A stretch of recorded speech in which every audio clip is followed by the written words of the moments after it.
In today's society, phones replace faces and followers replaced friends. Digital technology has advanced and become a platform for people to upload their photos and share their statuses. We believe all students have the right to be safe at school. Bullying and violence has no place in Australia.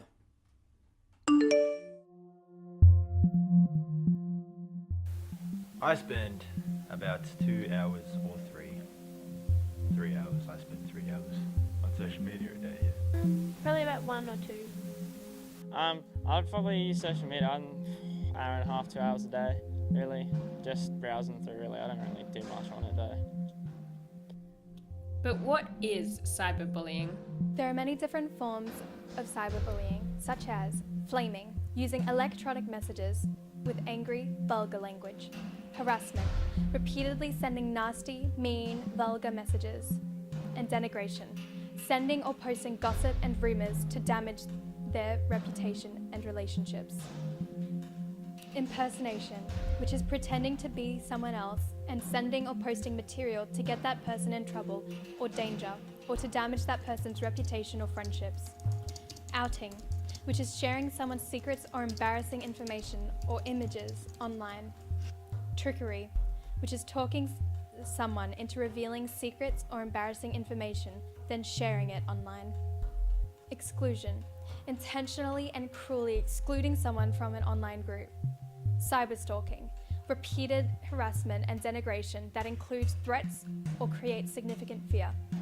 Additionally, 3.196 billion people use social media, and this number grows by 13% year on year. To gain a better understanding, we decided to conduct a survey on Facebook on cyberbullying, and these were the results. The trends in the graph show that majority of people have a social media account. In addition, this gave us the ability to acquire information on the subject of cyberbullying. The question, when you see someone being bullied, what do you do? 71% of people said they would stand up for the person. 11% said they would walk away and pretend they didn't see. 14% said they would punch the bully, and 4% said they would run and tell a teacher. The question, if you are being cyberbullied, do you? Was posed, and 64% said they would block the person, 7% said they would turn the social media account onto private, 25% said none of the above, and 4% said they would harass them back.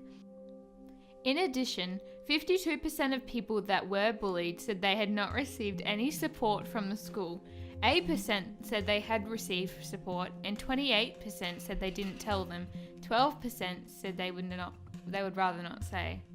7% said they are harsh enough, and 31% said they didn't know the penalties for bullying. Therefore, this issue is not only relevant to modern society, but is having dire effects. Suicide is a leading cause of death for people aged 15 to 44. Therefore, we need to adjust and implement changes within schools and laws to eliminate cyberbullying.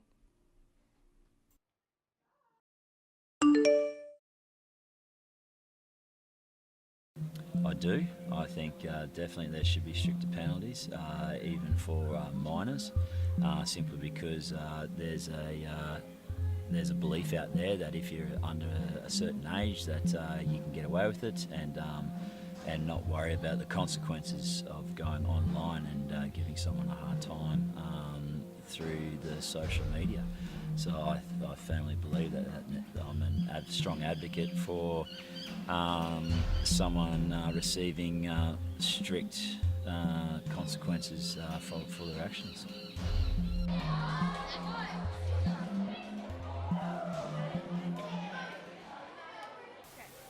We are now going to interview Police Officer Matt Thornton to elaborate on the subject.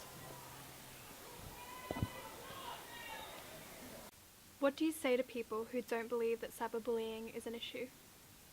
They're dreaming. It's one of the biggest things facing our youth today. Because in the olden days, back in my day, when we had bullying, it was at school, and it stayed at school. Maybe after school, if you met your mate, you met these people somewhere. Yep. But cyberbullying, we now live in a digital age, and a digital era, where it happens all the time, and everyone's glued to their phone, so it continues. It's going to go on forever, and we can't put our heads in the sand anymore and say it doesn't exist. What are the current consequences for cyberbullying and how are they changing? So currently, pre-2018, we haven't really had a bullying charge or a way to enforce it. We've had to use other enforcement actions, such as the Commonwealth Criminal Code for using a telecommunications carrier to harass and threaten and menace. The current Queensland Government is looking at legislation to allow us to charge with specific offence of cyberbullying. We're seeing too many young people dying as a result of it, and the e-commerce chairman has recently spoken about this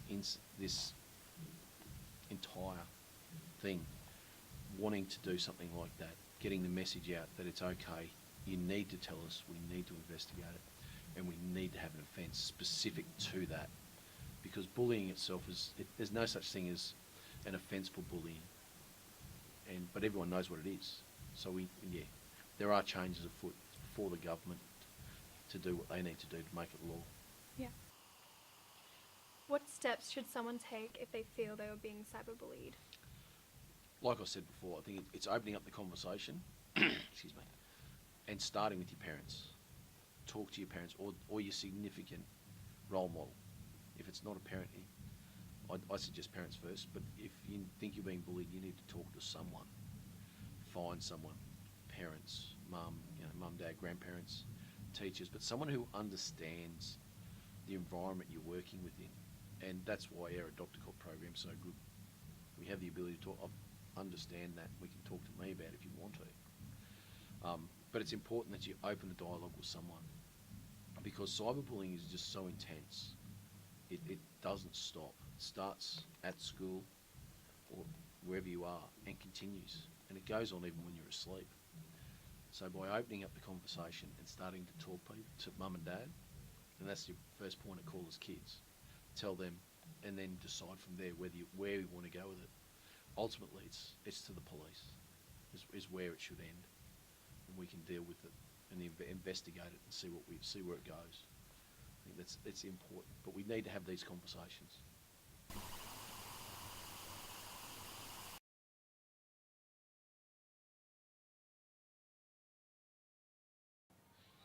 A study was conducted by SafetyNet on cyberbullying. The results showed that half of over 1,000 people had been bullied at some point in their life. 2/3 admitted that they would not tell their parents if an upsetting event did occur, and 83% agreed that social media companies need to do more to eliminate the problem. What are these companies actually doing to erect the problem?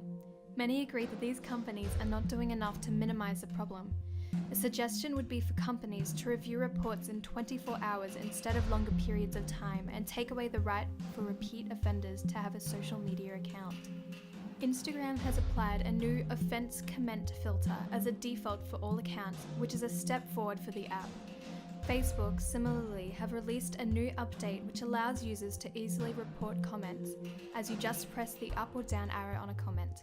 We asked the school students for their opinions on the topic.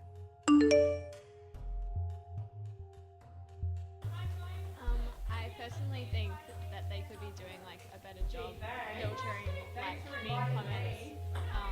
Maybe finding like comments with like swear words. Yeah, they swear words, like just delete them or block them, I guess. But yeah, I don't think they're doing enough. Like I feel like if they like had more sensors on things, then it would be better and prevent cyberbullying. No. Well, mainly because they're still present and they're not going away, so I don't think they're doing much to get rid of them. I think they're making a good effort, but I think ultimately it's not really on them whether it happens or not.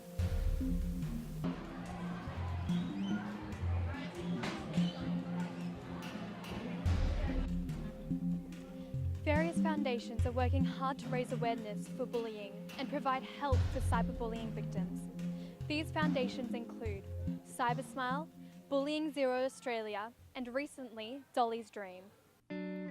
Dolly's Dream was created by the parents of suicide victim Amy Everett. Tick and Kate Everett created Dolly's Dream in remembrance of their daughter who committed suicide following the relentless bullying and harassment. Amy, or also referred to as Dolly, was the face of Akubra and a well-known and loved Australian. Dolly's death shocked the nation. Dolly was only 14 years old. The hashtag Stop Bullying Now and Do It for Dolly were created and circling the internet after her death. We've got to start talking about it, Mr. Everett said. We've got to educate the little kids. We've got to educate the teachers. Everybody is someone's daughter, somebody's son. Nobody deserves to lose them. Dolly's Dream is a charity raising funds for anxiety, bullying, and youth suicide. Malcolm Turnbull released a statement on Facebook in response to Dolly's death, saying that his heart was breaking for Dolly and her family.